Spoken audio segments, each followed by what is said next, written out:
I did it. I finally did it. I killed Supreme Calamitas, and you're going to see the kill in this video.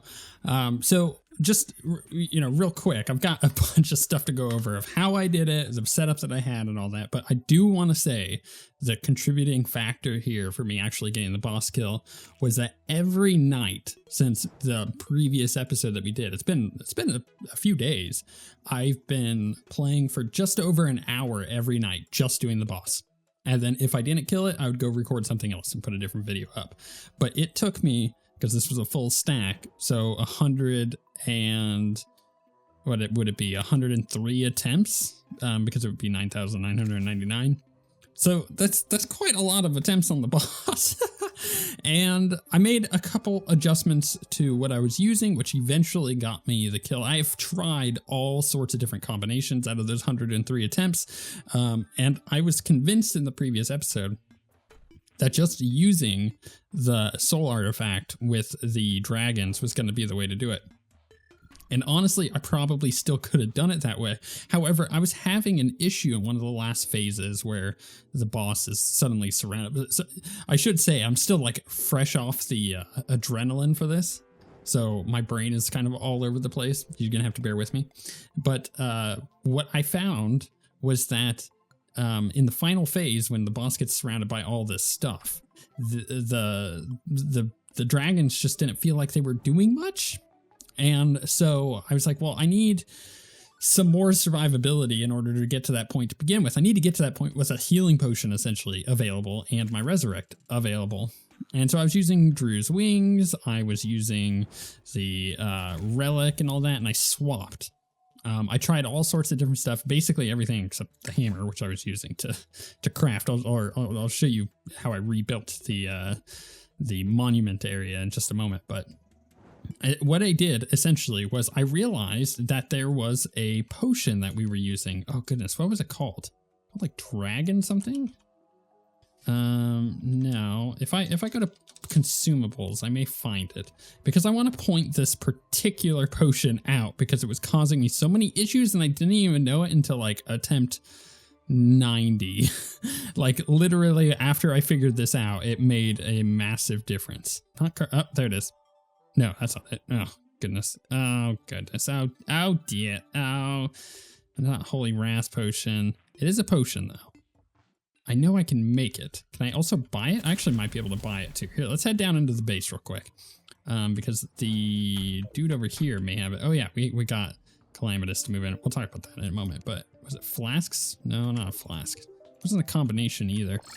I'm pretty sure I was able to craft it and buy it. So let's go check up here because I'm not going to stare at that potion menu for the next, I don't know, 20 minutes trying to find it.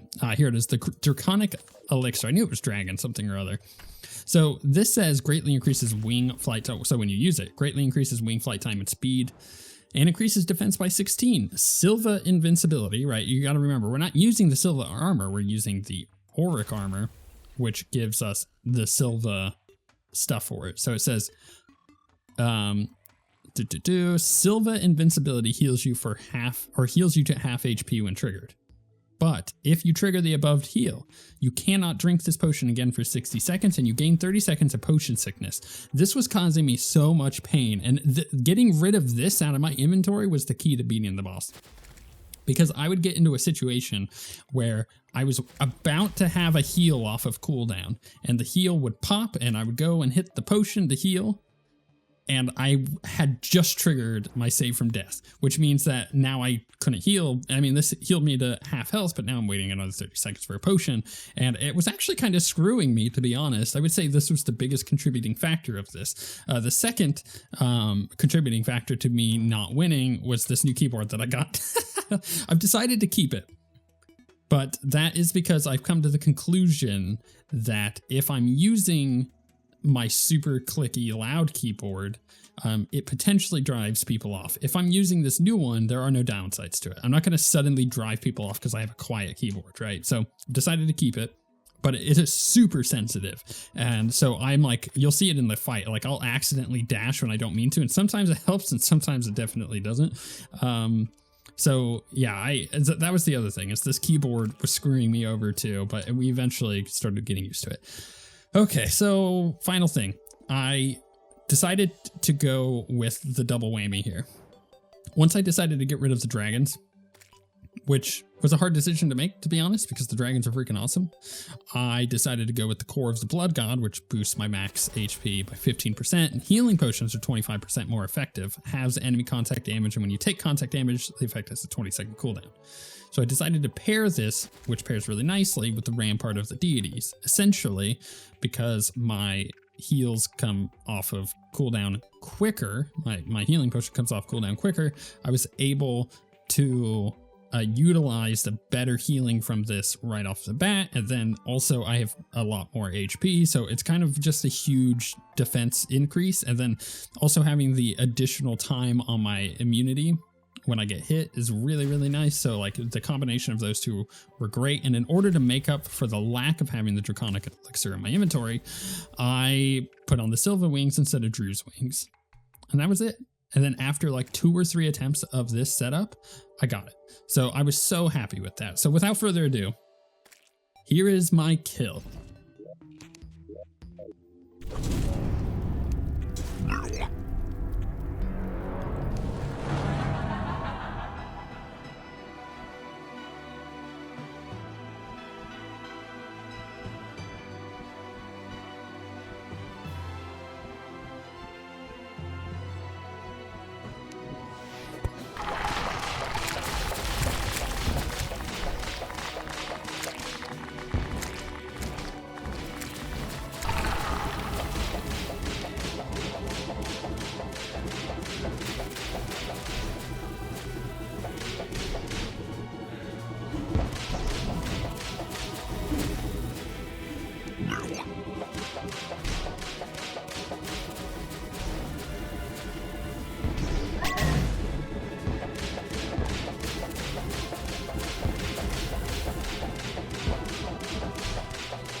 I'll tell you what, I was shaking so bad at the end because I had gotten to the point where the hearts respawn. So like the hearts at the top of the arena. And I knew about this from my previous playthroughs that that's what was going to happen. So I was pretty ready for it. And I knew that as a summoner, that's like the best phase for me because my summons just go and kill all that stuff. Like I don't have to really worry about it, but I got really lucky with a lot of movement there. I got really lucky with where they spawned, so I was able to jump on over and whip them down real quick.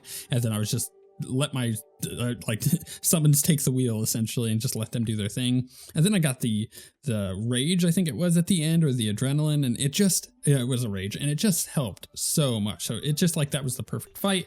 It went great for me. I made some mistakes here and there, like I said, with weird dashing and whatnot, but overall it went excellent. So I was very, very happy with that kill. And this is the first time that I've killed Supreme Calamitas in death mode. So I was also really excited about that. And then additionally, I feel like I have conquered my nemesis because the last time I did Supreme Calamitas was when I did my Rogue series and I did not kill Supreme Calamitas. I ended the series at the end. I had killed the Exomechs. I could not kill Supreme Calamitas with the Rogue at that point because of the way that it was tuned and the way that the Rogue was a bit underpowered. So I had given up, even though I had gotten very close. Like I had gotten to that point with the hearts at the end, but man, those freaking moons are just the worst. So yeah, I felt really, really good getting that, and I was shaking so bad at the end. And getting the ring around the boss dead was once I had done that, that was the first time I had done that, and that just kind of, with all my other luck, that actually just kind of gave me the stepping stone to actually kill the boss, and the rest of it was fairly straightforward, even though I was shaking really bad. The final thing about that too is this once again just kind of proves my point that I keep making with this fight. I don't like this fight because it's so RNG dependent. And when you get really lucky, you're able to do it. If you're playing well and you get lucky, you're able to do it. If you're playing well and you get really unlucky, you still might be able to do it, even if you get really unlucky, but it's very unlikely. So yeah, let's go ahead over to our area. Actually, let's talk to Calamitas first. Or maybe I should do this after. Because she has this whole enchant thing, which I briefly read up on just before this episode, which allows you, like I can, actually let's just go do it real quick. So I can take the community, for instance. I can enchant the community. And so it's gonna exhume it, right? Am I able, there we go. To the shattered community. Okay, so ruined by unknowable hatred, it still contains most of the power of the community. And then it has the benefit of you generate rage over time, and rage does not fade away out of combat. Taking damage gives rage. This effect is not hindered by your defensive stats. While rage mode is active, taking damage gives only half as much rage. Deal damage with rage mode to further empower your wrath. And then you get extra rage mode damage by doing damage, and yeah, it's very interesting. It's an interesting item. There's also a couple other things. Oh goodness, Mecha Worm Staff, right? Oh, it actually shows it. It's got like this cool. Hold on, if we go to like weapons, does this show that on all of them? I'm just gonna quickly. Yeah, that one's got one. The Ghostly Visage is one that you can do. Got that one. An Entropy's Vigil. Oh, interesting. I like that it just kind of shows it, so it's really quick to see. So we can exhume this one. To metastasis, I can't say that word. It's like cinnamon for me. It's really hard. Like I really have to focus on it. We also get the Cinders of Lament, and then the Ghostly Visage, which I believe is a magic thing. The Gruesome Eminence. Cool. We got, so basically that is what I was referring to when I was saying that there's not a lot that we necessarily get from Calamitas to help us with the Exomechs, but we do still get stuff. All right, so I rebuilt this, put everything back. I didn't rebuild it exactly, but you know, it's close enough. It is close enough. And in order to actually get dudes to spawn in here, I need to, just gonna put torches in because I forgot to do that real quick. But now we can finally put down our relic. Okay. So I have a feeling the Exomechs are not going to last very long. No, oh, I already have it in my inventory. That's right. I had favorited it before I forgot. So we got that. Pop that down. Ooh, that feels real good. So we got one left to put down. I'm looking forward to that. And then we got all these bags that we can open. So we just got the Feathered Sacrifice, the Calamity, so equipable, can be worn in vanity slots. Light your cursor ablaze with the Witch's Flames, engulfing it in a blazing aura. Enemies touching the blaze take immense damage and are inflicted with vulnerability hex. Equip in a vanity slot to change the cursor without dealing damage. These changes work in conjunction with the rainbow cursor. Oh, that's interesting. I didn't know that. Ooh, spooky cursor. Kind of don't like it. Is that wrong? I might be wrong on me. Brimstone Jewel, the ultimate reward for defeating such a beast. Who knew she'd be so darn cute? Oh, that's right. We got our thing turned down. Well, can't see how cute she is. Also, she may be cute. She's not as useful as Chester. Superior violence, weak vehemence, and perdition. So perdition is summons a beacon at the position of the mouse. When a target is manually selected via right click, it releases torrents of souls from below onto the target. So we're essentially getting ourselves this like stupid cool, I think this is actually technically a sentry. All right, what else do we get? Oh yeah, we got the Ashes of Annihilation. We'll talk about that in just a moment. So we got some of that. Oh, we got Vigilance. So someone's a soul seeker to fight for you. So let's get rid of all these nerds. So we can't say, okay, you know what? Let's go in. We gotta go into our settings and change this real quick. Mod configuration. Blah, blah, blah. Let's see here. Oh, where's Fargo's? Fargo's. Let's just turn all this up so we can see this stuff fine. Oh, look at that. It's ugly. Sure. Okay. So we got that. Open these up. I keep accidentally dashing. I'm telling you. I just like put my hand on the keyboard and we go dashing across the screen. I got Calamitous stuff. Actually, that's kind of cool. I might wear that. I don't know. I kind of like the look of this armor though. Ruling Mask. It's possible that we have now officially gotten everything. Yeah, we have. Okay, so let's go ahead and get rid of that. Now the Ashes of Annihilation are used to make shadow spec bars, which we can't make until we get exoprisms, which we have to get from, of course, doing them again. I don't like it. We got Brimstone Locust. So not only can I enhance your equipment with potent magic, I can also draw out the true strength that ascends some of your weaponry to entirely new forms. Such items are revealed while this item is in your inventory. Interesting, because it was just revealed without that in my inventory. And maybe we can go check that out. And then Ceremonial Urn, used at the altar of the accursed to summon Supreme Calamitas. Not consumable, which is nice. All right, so that's basically all that we can get, minus these other cool weapons that I researched. Crap, they're gone now. I'm never gonna be able to find these things. Let's try. We might be able to see it.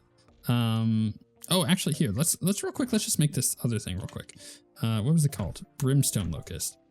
So let's take this. Oh, we'll drop that in here. So Brimstone Locust. Okay. I can't research it. Oh, that means I already researched it when I got it from the boss. Gotcha. So if we go into the weapons, do they show it now? Yeah. Okay. So I could just drop these back in and get those other summon stuff real quick. It's interesting that for the most part, a lot of them are summon stuff, but actually it might be also other things. I don't know. Maybe it's just summon stuff because I'm a summoner. Who knows? All right, so let's enchant this again. This. And this.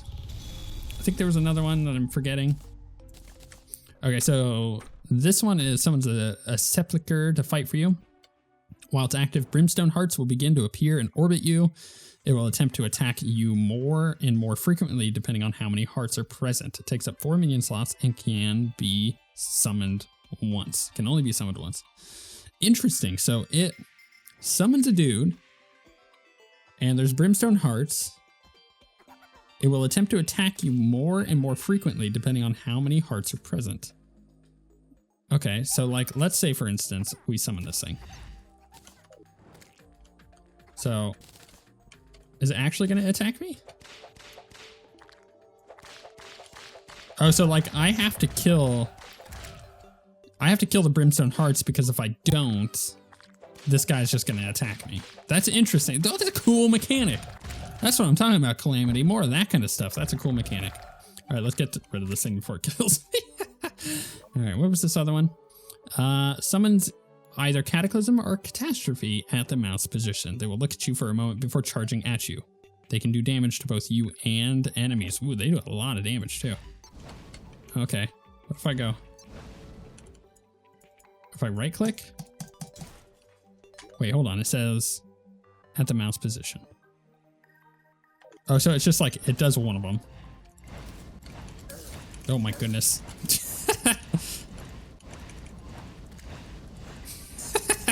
Okay, this is silly. You know what? That's a great end to this this little saga of trying to kill this boss. Let me know what weapons you think I should be using going into Exomex. I think there's potentially quite a few combinations here. I got stuff that's not even in my inventory anymore because I researched it, but I think that it's going to be a bit different. In fact, you know, we're going to swap out our accessories and stuff. So I think I should also mention that because we've killed Supreme Calamitas and because I'm really doubtful the Exomex are going to take long to get dead, that we really need to start looking at what comes next for the Terraria stuff. So let me know. This is your chance. Let me know in the comments if there is a mod that you think I should do. It has to be 1.4, or it has to be modded into the tmodloader 1.4. I'm not going to do anything before that, so make sure it's up to date before you suggest it. But if it's suggested, I will put it into a list, and I'm going to start culminating all of these mods. And if it lines up with the ones that I want to do, because I have a secret list, then I will either put together a short list and put a poll up on the channel, and you guys can vote for which one, or I'm just going to randomly pick one, or not randomly, but pick one based on the ones that I think are going to be far more interesting. I will say I'm not going to, before you suggest anything, I'm not going to do a mod I've already done on the channel. So I've done Fargo Soul mod, I've done Calamity, and I've done Thorium. So if it's any of those, don't even think about it. Don't even think about it. But I'm so glad this boss is dead. You have no idea just how much pressure that takes off of me.